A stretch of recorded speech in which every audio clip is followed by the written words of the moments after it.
రాజేంద్ర ప్రసాద్ అవని దగ్గరకు వచ్చి ఇలా షష్టి పూర్తి అని చెప్పి ఇప్పుడు ఇంటికి వచ్చింది కదా! ఇందులో ఏదో మతలబు ఉందని నాకు అనిపిస్తుంది అని చెప్పేసైతే అంటూ ఉంటాడు. ఆ మాటలు వినగానే అక్కడ ఉన్న అవని మాత్రం ఎందుకు మావయ్య గారు ఎప్పుడూ నెగెటివ్‌గానే ఆలోచించాలి.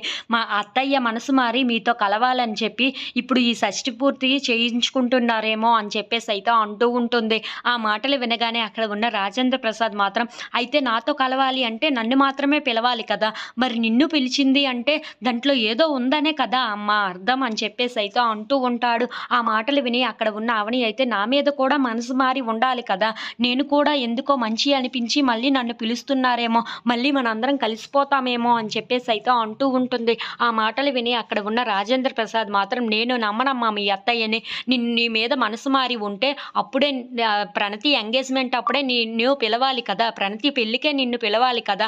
అప్పుడు పిలవలేంది ఇప్పుడు ఎందుకు పిలుస్తుందో నాకు అర్థం కావటం లేదు. ఏదో చెయ్యాలనుకుంటుంది అని చెప్పేసైతే అంటూ ఉంటాడు. ఆ మాటలు విని అక్కడ ఉన్న అవని మాత్రం ఏమీ మాట్లాడకుండా మౌనంగా చూస్తూ ఉండిపోతుంది. ఇంతలో అక్కడ ఉన్న రాజేంద్ర ప్రసాద్ మాత్రం వాళ్ళ మాటలు బట్టి, వాళ్ళ తీరును బట్టి నువ్వు ఉండాలమ్మా. వాళ్ళు ఏమైనా సరే, ఏదైనా చేసినా చేస్తారు అని చెప్పేసైతే అంటూ ఉంటాడు. ఆ మాటలు విని అక్కడ ఉన్న అవని అయితే సరే మావయ్య గారు మీరు చెప్పిన విధంగానే నేను అంతా నడుచుకుంటాను. వాళ్ళ మాట బట్టి, వాళ్ళ తీరు బట్టే నేను ఉంటాను అని చెప్పేసైతే అంటూ ఉంటుంది. ఇంతలో అక్కడ ఉన్న రాజేంద్ర ప్రసాద్ మాత్రం చాలా జాగ్రత్తగానే ఉండాలి ఈ షష్టి పూర్తి జరిగినంత వరకు అని చెప్పేసైతే అవనికి చెప్తూ ఉంటాడు. If you like this video please